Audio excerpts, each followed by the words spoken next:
Hey, what's going on, guys? What's going on? My name is Dr. Boyce Watkins, and welcome to drboycetv.com, the home for intelligent Black people. Today, I'm going to give you a breakdown of this crazy lawsuit. There's a lawsuit against Black Lives Matter that was filed by Black Lives Matter, and I'm going to explain that in a second. And we're going to talk about racism and financial shenanigans that pop up when you have activist movements that don't really represent the people that they claim to represent. I'm going to break all this down for you. So get comfortable, buckle up your seatbelt. We're going to get started on drboycetv.com right now.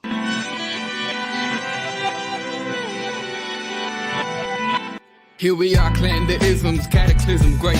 Our people out here struggling, trying to make it in this state. Everybody out here doing it, but we the ones who late. Now family, we the ones who gotta delegate.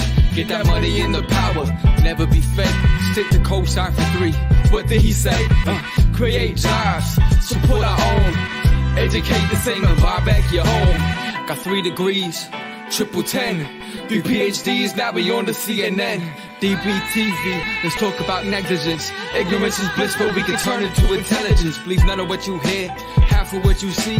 Let's break it down here on Dr. Boyce TV. Here we are. Hey, what's going on, everybody? Welcome to drboycetv.com, the home for intelligent Black people. My name is Dr. Boyce Watkins, and shout out the city that you're from. I see that we have I am Jalinda Blake out of Boston, Massachusetts, and Jermaine out of Camden. I see you. A great basketball player by the name of Milt Wagner came out of Camden many, many years ago. Look him up. I grew up and I was a big admirer and a big fan of his. Snack 79 out of Fort Worth. What's going on, brother? How are you? The Traveling Man out of Queens, New York. I see Lovey Love. She said, "Hey, boys." Hey, Lovey Love. How you doing, girl? Letha Chandler. Good evening to you, too. Kevin Lockhart. Peace, blessings, and prosperity right back at your brother.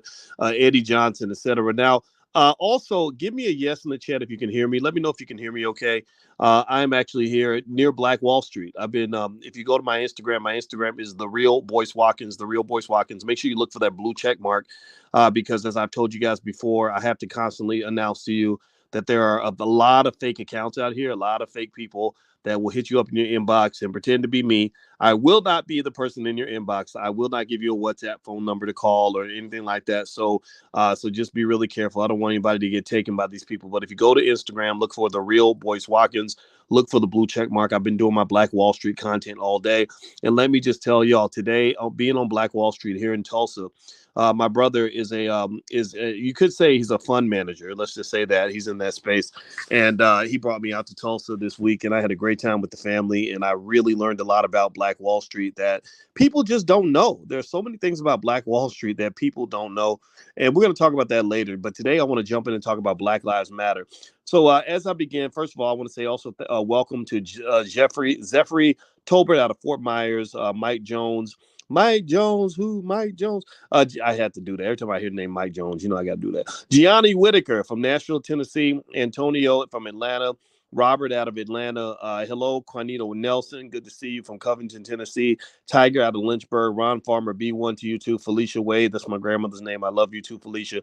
Out of Fort Smith, Arizona. All right, so let's get started. How many of you, give me a yes or no, how many of you heard about this lawsuit? There's a big, ugly lawsuit involving Black Lives Matter, where Black Lives Matter is being sued by Black Lives Matter, which is kind of crazy. It's, if you watch, my wife and I watched this show called House of the Dragon, and it's about this family called the Targaryens that had a lot of power in Game of Thrones or whatever, like 300 years ago. And they ended up, the family falls apart because they were fighting each other. The only people that could bring them down was each other. And so Black Lives Matter looks a little bit like the Targaryens, where there's just a lot of weirdness, a lot of chaos going on. And this is stuff we've been talking about for a few years, actually, in terms of the fact that a lot of people got off the Black Lives Matter train a while back. A lot of Black folks I know aren't real comfortable with the agenda with Black Lives Matter. We did a whole extensive, probably 2-hour long podcast episode maybe 2 or 3 years ago where we went through the Black Lives Matter website very carefully, and we were looking specifically to see what they represented, and they were speaking heavily on a lot of gay transgender issues. Not that those are bad things. This is not anti-gay. If you're gay, you're welcome here. We love you too. But we didn't see a lot of things in there that were representing Black men We didn't see anything in there that was representing the black family. So it became very clear for a lot of people. I'm not saying everybody should feel this way, because I think that term Black Lives Matter is one we can agree on. In fact, let's just start there. Let's start with the basic foundational idea that the term Black Lives Matter is a good term. So give me a yes or no in the chat. Yes or no. Do you believe Black Lives Matter? Give me a yes if you believe that Black Lives Matter. And I'm going to talk about the lawsuit in a minute, I promise, but I got to lay the right foundation so we can have the right conversation. So give me a yes. Let's just start with the basics. How many of you believe that Black Lives Matter? Give me a yes. Well, I'm going to stand here and I'm going to say yes. I believe Black Lives Matter when a black person is killed by a cop. I believe Black Lives Matter when a black person is killed by a runaway dog. I believe Black Lives Matter when black people are killed by other black people. I believe Black Lives Matter when a black person is killed in the suburbs. I believe Black Lives Matter when a black person is killed in the hood. I believe Black Lives Matter when black people are killed by Trump supporters. I believe Black Lives Matter when black people are killed by liberals. And I think that that's really important to start there, because that term Black Lives Matter is a universally agreed upon concept that anybody in the B1 community, Black first, where we're Black first, we put our community first. Anybody in the B1 community already knew Black Lives Matter. And so what happened with Black Lives Matter as an organization, in my view, is that this term kind of got hijacked. They kind of took this term that all of us can agree on, this rallying cry, this point that, most people aren't going to disagree with, and they ran with it, and they made it into something other than what a lot of us can relate to. And so effectively, Black Lives Matter, the organization has a heavily, I think all three of the founders were trained Marxists, and there's nothing wrong with Marxism.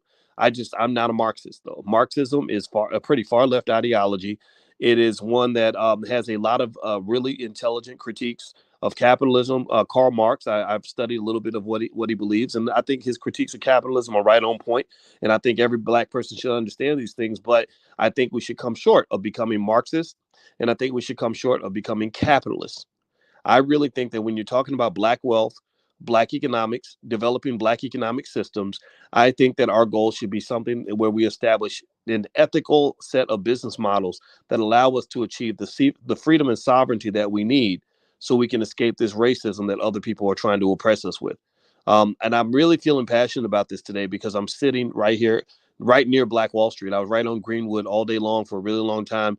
And there was a young brother named Cody, who had some dreads. He was a smart brother. He really just gave us a great tour, and we learned so much. And I highly recommend, if you come to Tulsa, go look for Cody at the Wall Street. I think it's called the Black Wall Street Liquid Lounge. Look for Cody and let Cody give you a tour. I think that brother's worth listening to. So anyway, long story short, that starts the foundation of the whole conversation. So a lot of y'all weren't really down with Black Lives Matter after a while, once you started feeling the agenda was a little bit weird. And then here's what happened. So Black Lives Matter becomes this big term that's being used everywhere. So every white person on the planet who doesn't want to be a villain anymore decides, okay, I want to give to black people. So what do? They start making donations to Black Lives Matter. Now, this is what perks up my ears, because you guys know my PhD is in finance. So I'm the money guy.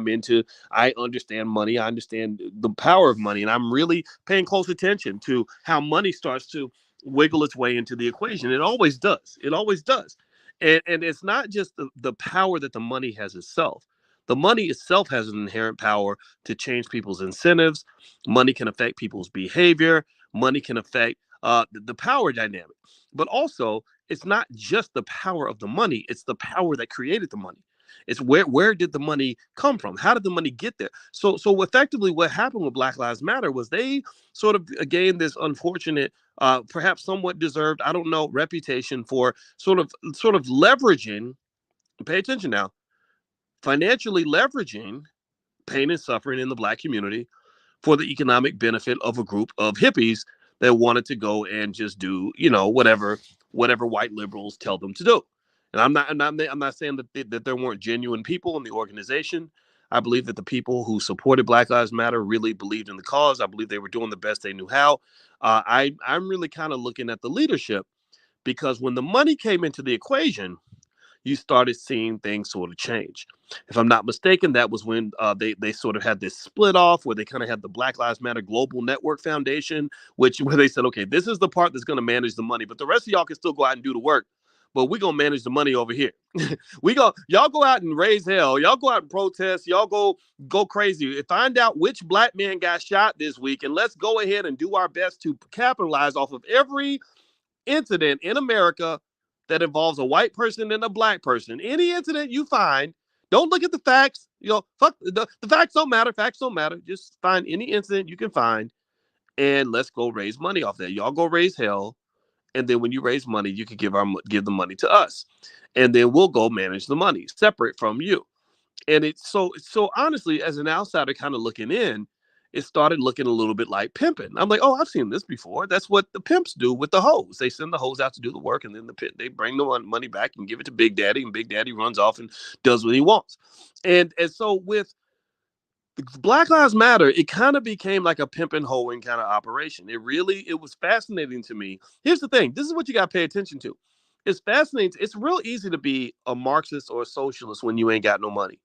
It's real easy to believe in all these egalitarian values of communism, socialism, Marxism, and all these other isms when ain't no money to split up. But once the money kind of comes in, studies show. Remember, I studied financial psychology. My wife is a therapist. There are numerous studies that show that money changes your personality. Has anybody ever seen this? Tell me, give me a yes or no. Have you ever seen like three broke people go into business together and that, everything's like easy peasy and all the agreements are simple and, you can settle everything on the handshake and everybody's super generous. But then watch a little money come in the door. Watch what happens when a couple of dollars start trickling in and that little business starts making, they make their first like 20 grand in a day. You ever seen that happen? The next thing you know, everybody's fighting. Everybody's got egos now. Everybody's got their own personal agendas and interests. It happens with music groups all the time. When New Edition, they were a bunch of humble little kids, and then they became world famous. Suddenly, Bobby Brown wants to take his shirt off at every concert. And suddenly, everybody's thinking about their own individual fans, right? That arrogance. Thank you, Eric. That's a good term. Arrogance can pop in. Greed can pop in, selfishness can pop in. And what was fascinating to me when I looked at the Black Lives Matter organization is it almost felt to me like I literally saw how money turned a group of Marxists into a group of capitalists. they started understanding, hey, wait a minute, money is powerful, money is important. It's no different from like if you have three guys that are best buddies, and then a pretty girl walks in the room, then suddenly they become competitors with each other because they're trying to figure out who's going to talk to the girl first. So the point is to say that this is what I saw with Black Lives Matter, and the infighting didn't surprise me. It really was one of those things also where I had to get off board with some of this because I want to. In fact, I'm gonna prove to you why I couldn't follow along with what they were doing. Let me ask y'all a question. Most of you, all of you are black in here, I assume. Maybe a couple white people in here. We love you too. Just so you know, we don't exclude anybody. I don't believe in being anti-nothing. I ain't got time to be anti-white. I'm just very pro-black. That's all I am. So I'm not gonna get mad at you if your spouse is white or something. I don't think I'm not that kind of person. So let's just be clear about that. All right. So how many of you, if you're pro-black, how many of you saw one nickel from Black Lives Matter? Black Lives Matter raised all this money. I think the number was like over $100 million, or at least 90 million. It was a lot of money. A lot of y'all got businesses. A lot of y'all have bills to pay. A lot of y'all see poverty in your communities. How many of you saw one nickel from the Black Lives Matter money? White people got, PPP loans and stuff and, grants from the government. How many of y'all got, literally saw like a nickel? Did anybody in here? I'm looking for my first yes. Somebody give me a yes and tell me, did anybody get one nickel from the Black Lives Matter movement and all that money that they raised? I mean, this is supposed to be for black people, right? How many of you got any money from? I'm just seeing no's. I mean, this is shocking.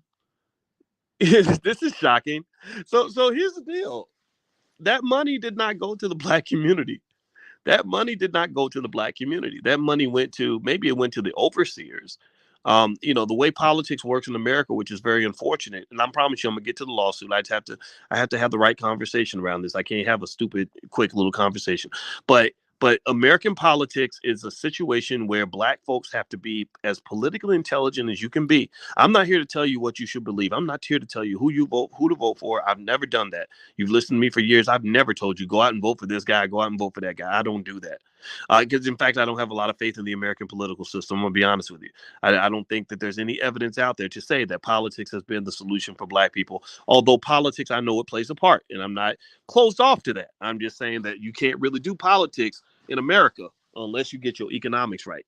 If you're trying to play politics without economics, then that makes no sense. That makes absolutely no sense. So ultimately, when you talk about what's going on with this, black people get politically pimped on a regular basis. We have these people that I call political bosses or political overseers. And what they do is they don't really necessarily always serve black people. They sell black people. They build up this massive support base in the black community. Al Sharpton is probably the best one ever to do this. And they take that collection, they take that group of people and they go to some, Democrat leading member of the Democratic Party or whatever. And they say, hey, I own 100,000 Negroes. I can deliver their votes on election day if you give me blank. Right. And this sort of political boss model, it's done in not just in black communities, it's done in Italian communities, it's done in a lot of communities. And I really think ultimately you should be your own boss.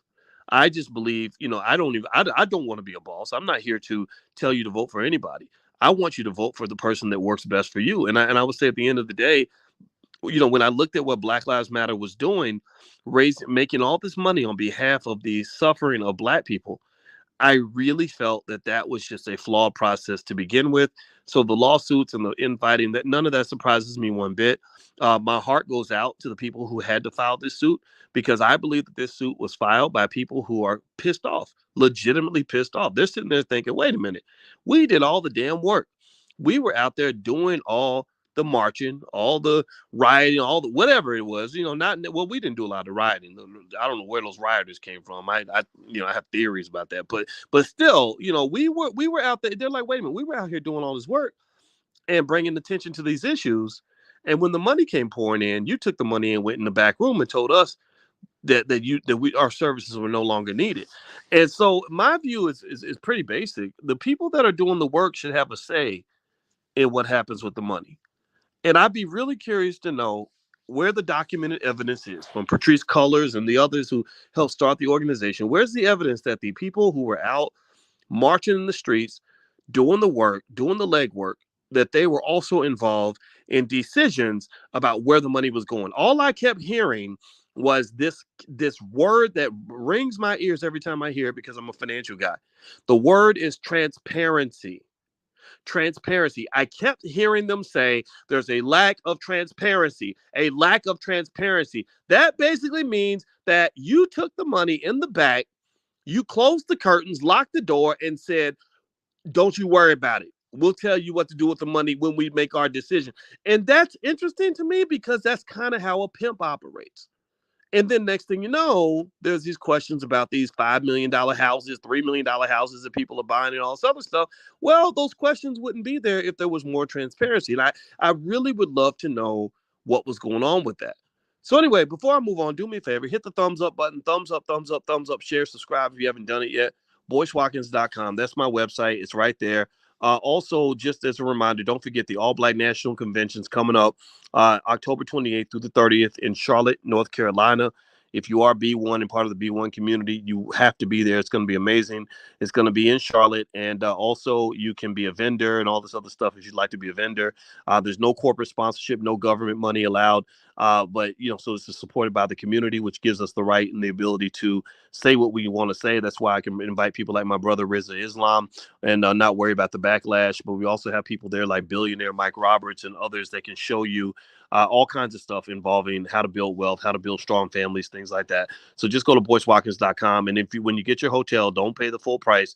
Tell them you're with the All Black National Convention. They will cut your hotel rate by about 60% or 50 to 60%. Okay. So don't pay full price. All right. So anyway, let me keep going. So here I'm going to read this article from The Hill. This article in The Hill talks about the lawsuit. It says that a Black Lives Matter exec is accused of stealing $10 million in a lawsuit. So here's what it says. It says Black Lives Matter leaders on Friday sued an executive of the Black Lives Matter Global Network Foundation, on charges of siphoning $10 million in donations to the organization for use as his own personal piggy bank. Walter Mosley, an attorney representing Black Lives Matter Grassroots, or BLM Grassroots, a separate entity from GNF. That right there was kind of strange. I really thought it was strange that first you have Black Lives Matter as one organization, then you got these separate entities. You're breaking off to the Global Network Foundation, which seems to control all the money, and then you got Grassroots, which I guess is like those are the field Negroes, the ones supposed to go out and do all the work. I don't know. I don't know all the details, but this seems awfully weird to me. They filed the lawsuit in Los Angeles County Superior Court against the Global Network Foundation and GNF board member Shalomia Bowers, as well as his consulting firm. Now, I don't know Mr. Bowers at all. I'd be curious to hear what his position is on this, and I'm going to keep reading. But this is what I'm seeing, and this is not the first time you've seen blowups within Black Lives Matter about the money. There's been a long conversation for about the last 2 years about what they were doing with all that money.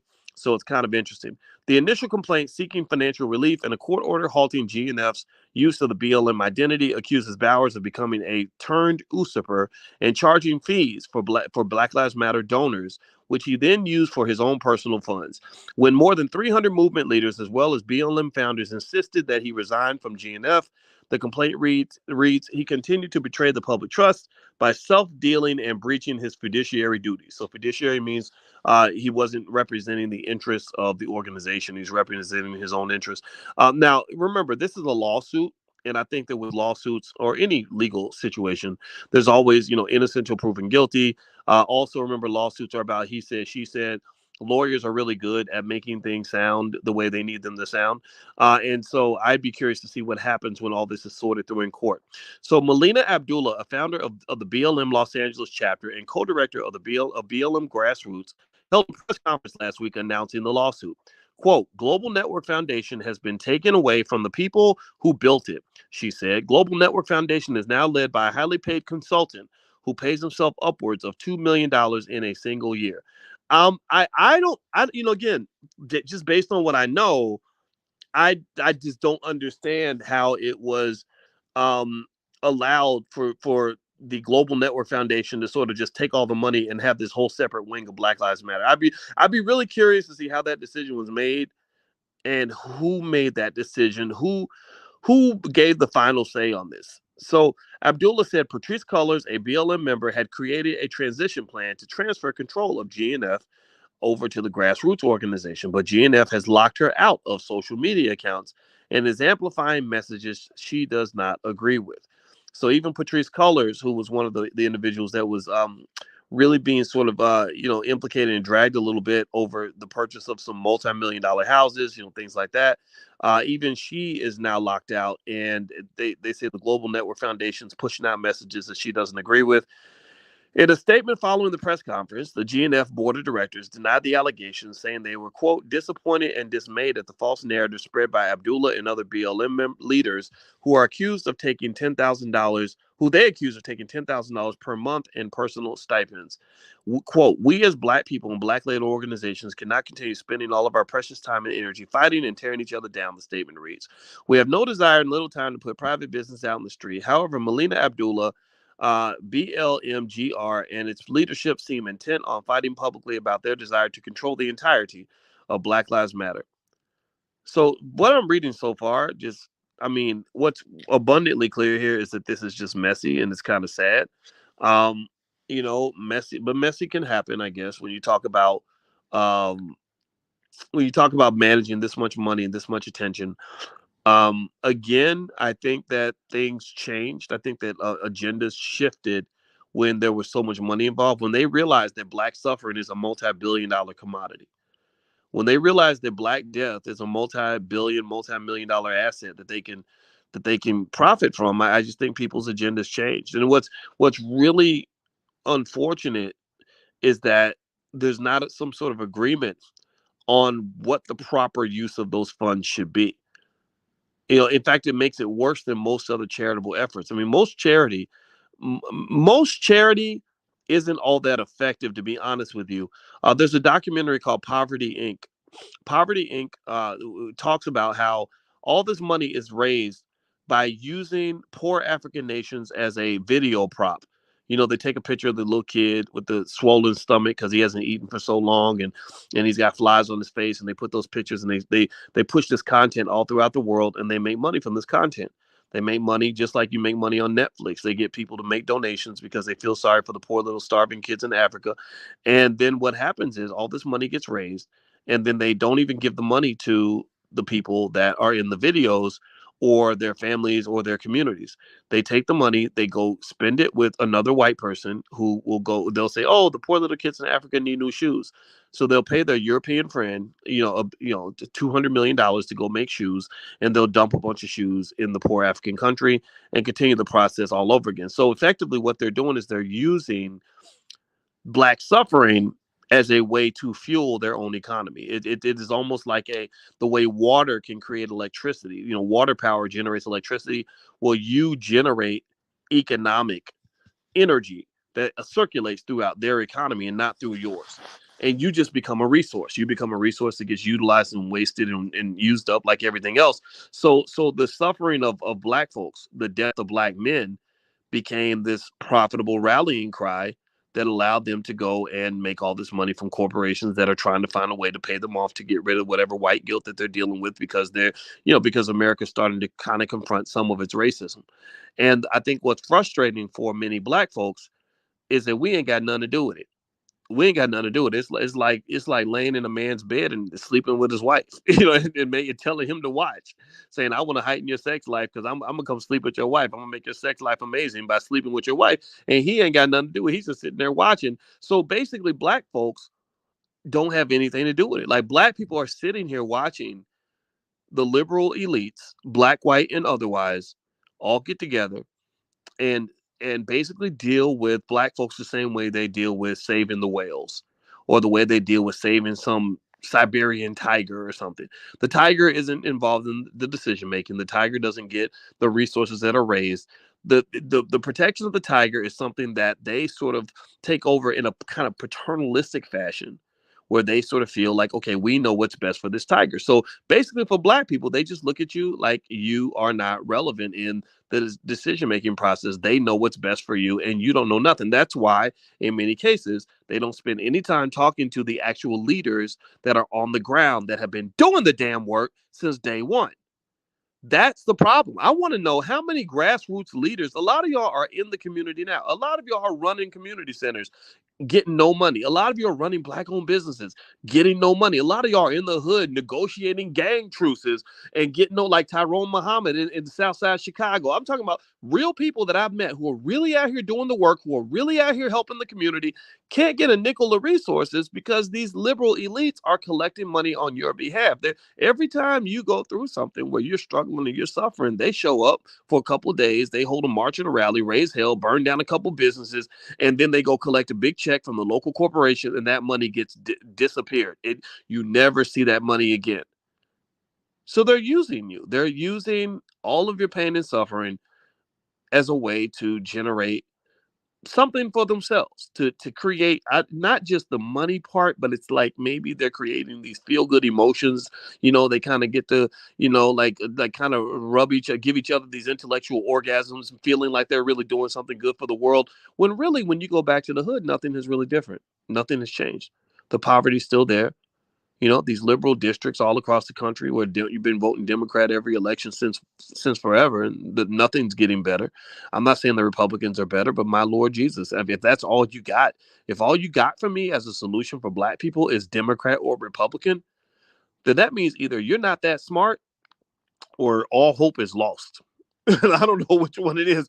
Either you're not that smart or all hope is lost. Either way, I'm backing out of the building. I'm not going to play that game with you. I'm not going to play that Democrat Republican game with you, because I know that's a losing game. I'm not going to play that game with you where you sit here and you try to convince me that Trump getting reelected is the worst thing to ever happen to Black people. I'm just not going to play that game with you.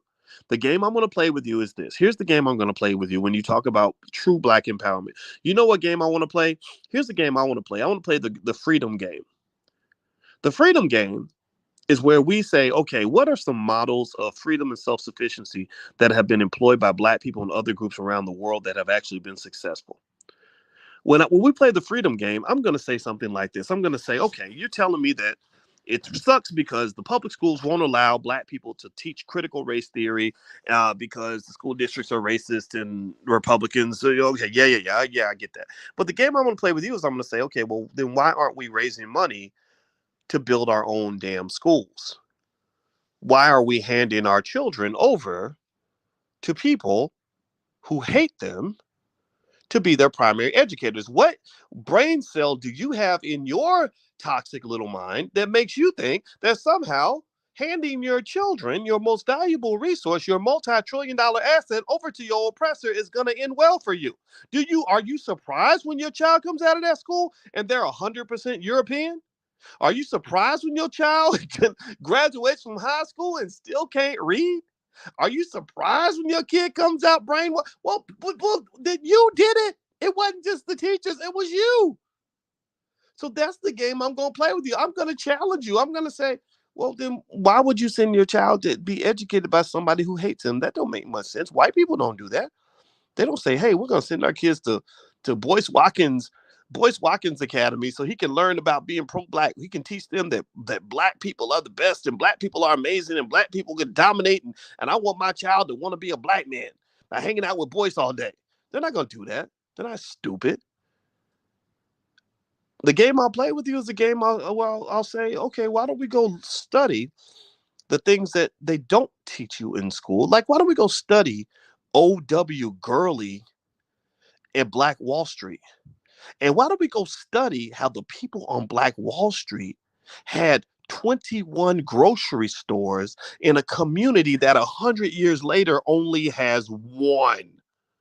Why don't we go study how, if you look at the businesses that they had in Black Wall Street, they had every kind of business you could think of, from the hair salons to the candy shops to the movie theaters to the banks to the hospitals to the hotels. They had all that. Why are we not studying that? But no, you want to rely on Miss Sally from the suburbs to teach your child critical race theory. Don't talk to me unless you know how to talk about a real damn solution. I don't want to talk about this nonsense no more. I'm not going to have the same conversation we've been having for 50 years, ever since they duped you into thinking the integration was doing you a favor. You were never, ever meant to benefit by being given the privilege of going out to the suburbs to give your money away to white people. There was never a point where that was designed to benefit you. So just stop it. Stop playing games. Let me keep going. Do me a favor. Hit the thumbs up button. Thumbs up, share, subscribe. Make sure you subscribe to the channel. I want to remind everybody real quick. I have to do this periodically just to make sure nobody gets taken. Because the platform's kind of big, and I appreciate all your support. I really do. We have over 1 million subscribers on 3 different YouTube channels. I put my subscribers on different channels because I don't want to be on one place, because they like to shut black people down when they actually have solutions. So I have to be careful. But either way, there are fake accounts out here everywhere. So if you go to Instagram and you follow me at the Real Boyce Watkins, look for that blue check mark. There are fake accounts on TikTok. There are fake accounts on YouTube, Facebook, all that. And these people are very aggressive. They'll message you and tell you to inbox them and all this other stuff. So if you see these accounts, if you could, please report them. I would really appreciate it. I don't want anybody to get hurt. Also, just to mention this, we do have financial flashcards for children. We designed them specifically for our kids. This is one of the ways we raise money to continue the mission. So if you're interested in getting some excellent financial flashcards for your kids, feel free to go to financialflashcards.com. The URL's right there on the screen. I hope you'll take a look. I think your kids are really going to like them. It's going to make a big difference for them. All right. So here's more. I'm going to read a little bit more about this Black Lives Matter lawsuit. It says here that Alicia Garza, Opal Tometi, and Colors created the original hashtag for Black Lives Matter, which eventually sprouted into local chapters that make up the BLM grassroots. BLM GNF, which is a global network foundation, was incorporated in 2017 primarily to be a fundraising component of the movement. So I guess GNF was supposed to raise the money. That's what it was. After the death of George Floyd in 2020, the BLM movement gained renewed national and international attention, but the organization's finances have since then come under increased scrutiny, particularly where a chunk of the $90 million raised in donations in 2020 has gone. And in late 2020, a group of 10 original BLM local chapters announced that they were severing ties with the Global Network Foundation over a lack of transparency. There's that word again. Transparency. Transparency. When you're raising money from other people in a donation capacity, you have to have transparency. Now, if you are running a private business where you're selling chicken strips and lemonade, you ain't got to tell nobody nothing about what you did with that money. All you can say, look, you got your chicken, you got your lemonade. What I do with that money at that point is my business. Just like I'm not going to ask you what you did with the chicken and lemonade I sold you. That's a different transaction. That's a different situation. But when I say, hey, donate money to me and I'm going to go save black people, and you donate to me because you believe that I'm going to go save black people and I give you nothing in return, then I should probably be able to come back to you and say, this is the how we use the money to try to save black people. This is what we did with our money. There's a big question with Black Lives Matter over what happened with the money. A lot of people are wondering where that $90 million went.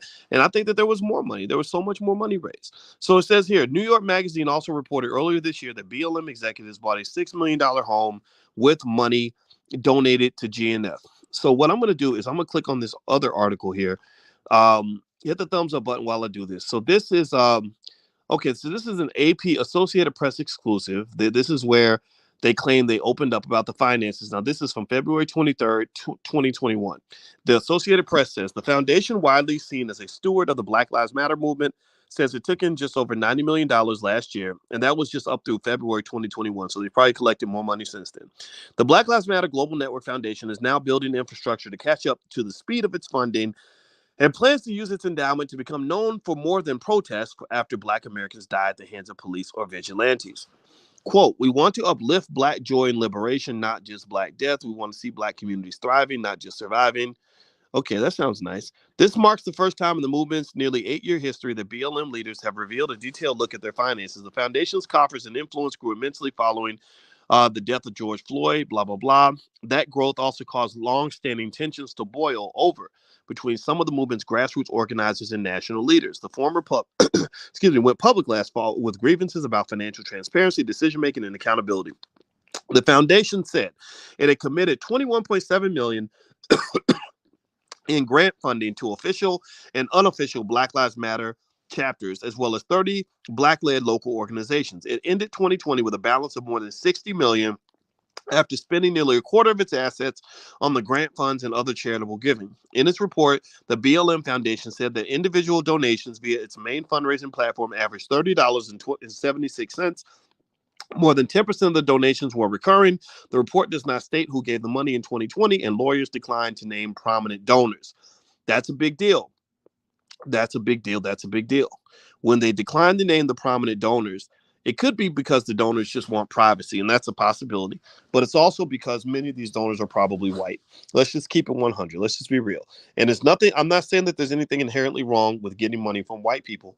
The question that should always be asked, though, is what strings are attached? What did you trade? What are you giving up? So it doesn't mean. So again, I want to make this 100% clear. I'm not in any way undermining or attacking Black-owned businesses and organizations out here. Those of you that are listening that do business with people who are not Black or get money from people who are not Black. I'm not saying that. You can have customers who are not Black. You can have funders who are not Black. You can have investors who are not Black. I'm really curious. I'm really encouraging you to be very careful and thoughtful about who maintains control. Because what happens is that they're typically with most organizations, like if you look at like say a BET, there's a point where there's what I call the black line. The black line is where you say, okay, we're not willing to go over that line because that undermines the integrity of what I believe as a Black person. I'm not going to do that or whatever. Right. And sometimes you hit that black line and you say, I don't want to go that far, or I don't want to do that thing. And if you don't have proper leverage and appropriate control in your organization or in your corporation, then they will push you over that black line. Or every time it's time for you to stand up, somebody tells you to sit your black ass right back down and do what I say. And so BET, for example, is an organization that is constantly crossing the black line. BET knows that they do lots of content that is not healthy for the Black community. BET knows that they promote lots of ideas that are not good for the Black community. BET knows that the promotion of drug using, drug selling, and drug addiction is literally a multi-trillion-dollar wealth destruction in the Black community in terms of creating generations of pain and horror for Black people that we have lived through for far too long. BET knows these things. They know all this. But you know why they can't do anything about it? It's because their daddy is telling them what to do. They have no power. They have very little say in deciding what's going to really work. The final decision maker in every decision BET makes is which artist or which show or which message is going to make us the most money. And that's your problem. The problem is not that BET has partners that are not Black, right? That's not the fundamental issue. The problem is that you don't have any control, any power. Because remember this, the same way you might partner with white people, remember white people are partnering with you.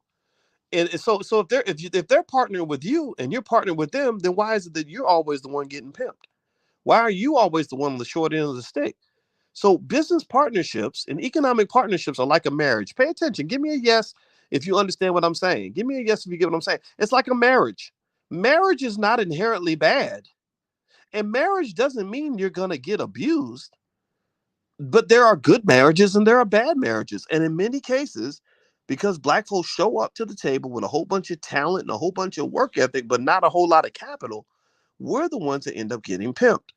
Integration was not a terrible idea, but you came into it trying to be a second-class citizen. You came into it as the hooker, not the pimp. You came into it without any form of consciousness about what this meant in terms of ownership and control. You didn't negotiate properly. That's the problem with integration. The problem is not, oh, we hate white people and we shouldn't be around white folks. I don't believe all that. I'm not into that stuff. No, it's that I don't want to get pimped. I don't want somebody telling me what kind of person I need to be. And so with Black Lives Matter, this is another thing about the agenda of Black Lives Matter that I saw a lot of folks who are economically intelligent, they were very concerned about. They saw Black Lives Matter as an organization that's not necessarily bad in itself. It wasn't necessarily doing bad work. Some of the work they were doing was very good. Some of the issues they were highlighting were relevant issues. But let's just be clear. Black Lives Matter really wasn't and isn't an organization that is designed to stimulate possibility and opportunity and success and power for all corners of the Black community. Black Lives Matter was basically a Black version of the LGBT movement. That's what it was. And they were more gay than they were Black. That's different from being more Black than you are gay. Like James Baldwin was more Black than he was gay. That's why when they asked him about being gay, he said, why does my sexuality matter? And that's not the point. The point is that I'm Black and this is what I'm going through. Madam President is more Black than she is gay. She's gay. She has no shame in that. But at the same time, that's not the first thing you learn about Madam President or the first thing you learn about James Baldwin. You see, so ultimately, though, with Black Lives Matter, they flipped that. And so when we did that deep analysis and we went to the blacklivesmatter.org website, y'all remember that? I don't know if y'all remember that, but I did a whole podcast about it. We read it line by line, their whole mission. And their whole mission was a whole lot of gay, trans, queer this, queer that, gay, that women's rights, this and everything else, which was all fine and good. But you didn't see much of anything there about the Black family. And you didn't see anything there about supporting the Black man, other than holding police accountable when a Black man gets shot. That's about as far as they went when it came to the issues that many of us care about. So ultimately, what I will say is that with Black Lives Matter, I think it's very important to understand it. If you put the financial issues to the side, you got to understand what Black Lives Matter really was or what it is. Black Lives Matter it's an LGBT Marxist movement. That's why all the leaders were trained Marxists. It's an LGBT Marxist movement in Black skin. Doesn't make them bad people, but you need to know what it is before you go signing on the dotted line. So as far as the money situation goes, here's the deal. When you're talking about really getting money for Black people, there's so many ways Black people get economically screwed and economically duped. I was sitting there talking today on Black Wall Street. I'm in Tulsa. I was talking to a brother on Black Wall Street named Cody, who was doing a little tour. Cody's a smart brother. I really enjoyed talking to him. And one thing Cody talked about was something Dr. Claude Anderson talks about all the time. He talked about um, things like the five civilized tribes with the Native Americans. He talked about how the Native Americans, they had the five so-called five civilized tribes, and the only reason they were called the five civilized tribes was because they actually promoted slavery. That's what it was. The ones that were quote unquote uncivilized were the ones that didn't have slaves. The so-called five civilized tribes supported slavery. That's why they were called civilized. And he talked about how there were billions of dollars in reparations that black people were supposed to get for slavery, that there were lots of black people who should have gotten a lot of this money that goes to Native American tribes. And they had something called the Dawes Rolls, the Daw D A, I think it's DAWES. Look it up. Dr. Claude Anderson's talked about this because he sued over the 1866 Indian Treaty.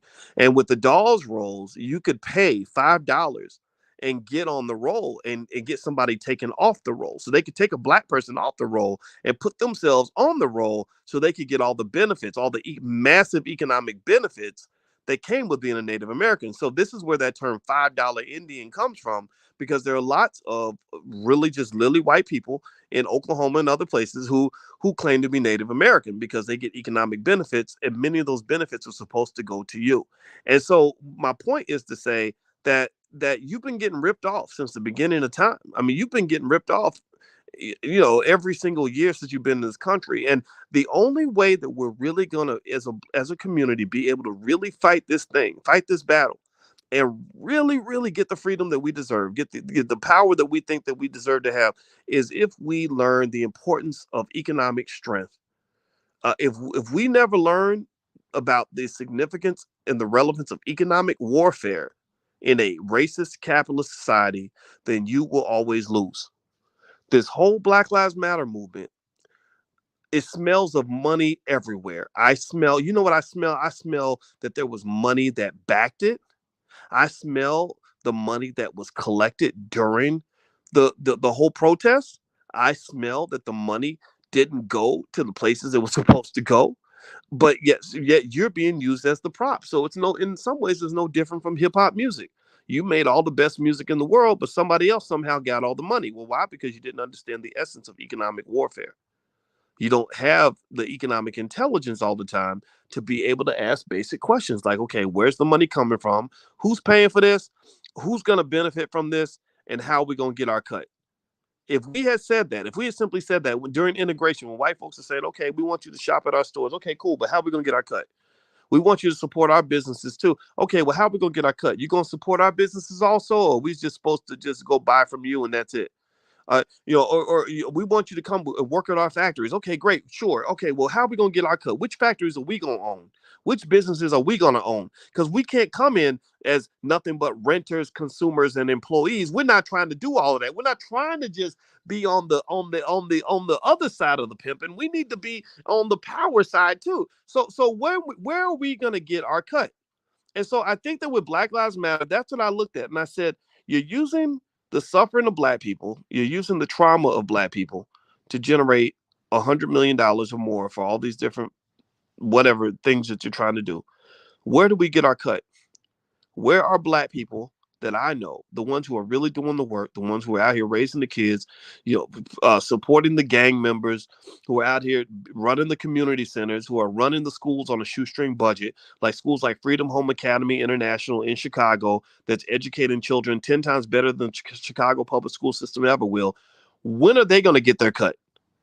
And if they can't answer that question, then they're not for you. And that to me is true trickle down economics. That to me is what a good movement would represent. I would like to see those independent black owned schools. Cause I told y'all from the jump, white folks ain't got no business educating your kids anyway. This is not anti-white. This is pro-black. I don't have conversations about how the public school system won't let us teach critical race theory. I don't know how to talk to those people. I don't even approach when I want to educate black children. You know what I do? I say, okay, how are we going to get another 100,000 subscribers onto the YouTube channel so I can talk directly to the parents? That's what I do. I don't try to go to the school system. I'm not trying to get my books in the school system. Well, boys, if you do this and you can get the kids at the schools to read your books and go through your Black Millionaires of Tomorrow. Yeah, okay, if you want to try, go for it. But I already understand something you don't understand, apparently. I understand that white folks don't like people like me. I get it.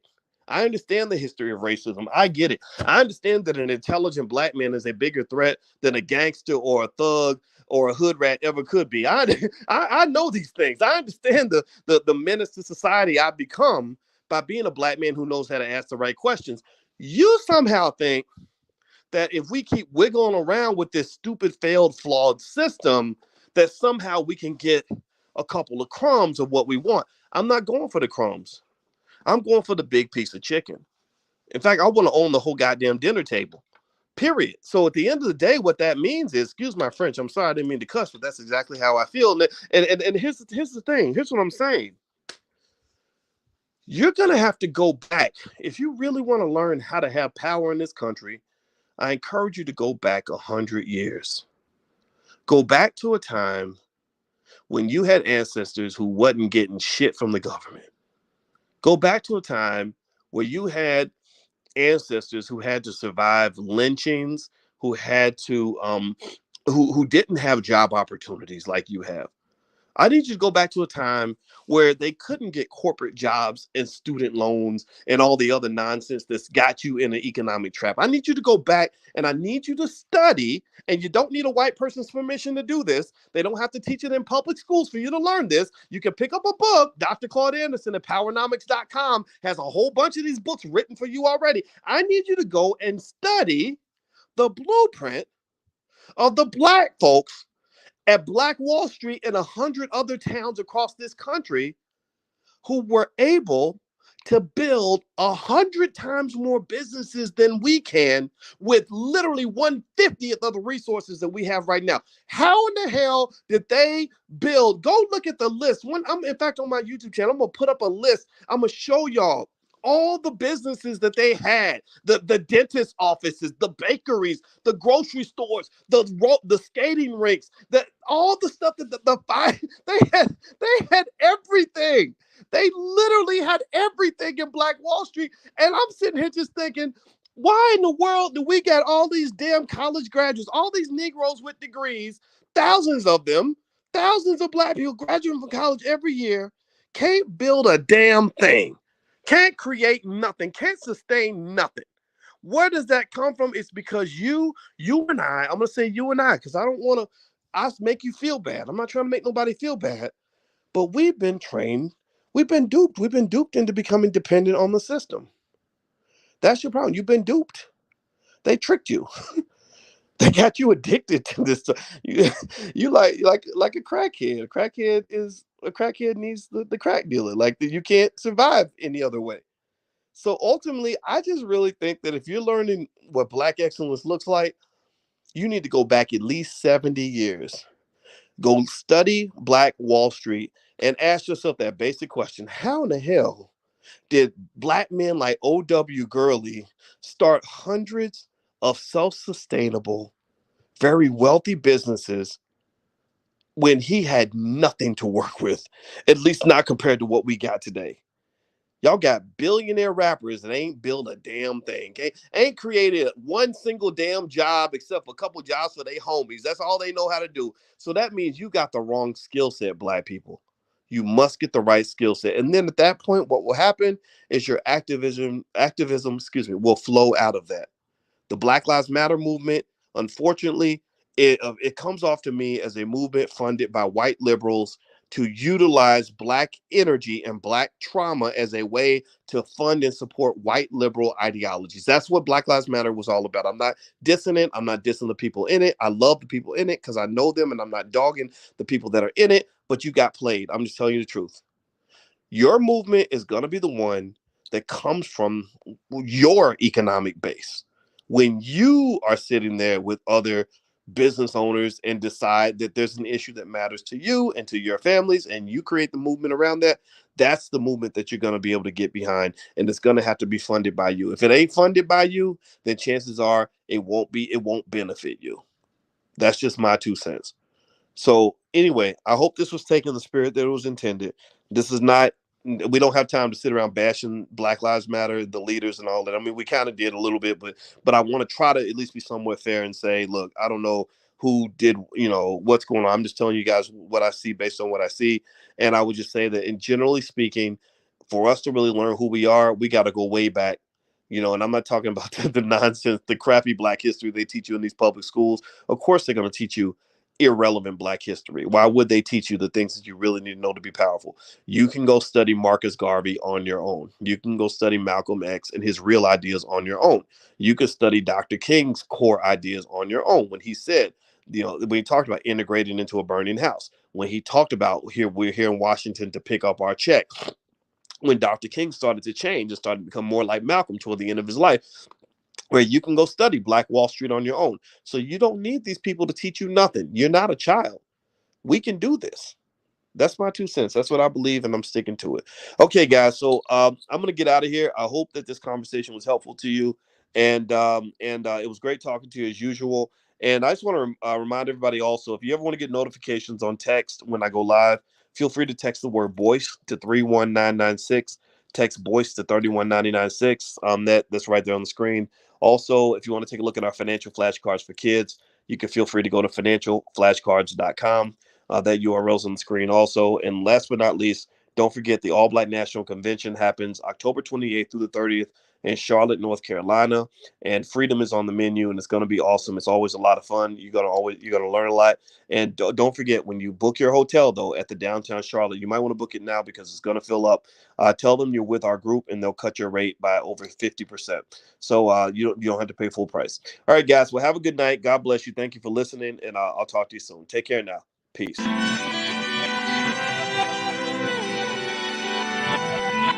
Here we are, clan the isms, cataclysm great. Our people out here struggling, trying to make it in this state. Everybody out here doing it, but we the ones too late. Now family, we the ones who gotta delegate. Get that money in the power, never be fake. Stick to cosign for 3. What did he say? Create jobs, support our own. Educate the same and buy back your home. Got 3 degrees, triple 10. 3 PhDs, now we on the CNN. DBTV, let's talk about negligence. Ignorance is bliss, but we can turn it to intelligence. Believe none of what you hear, half of what you see. Let's break it down here on Dr. Boyce TV. Here we are.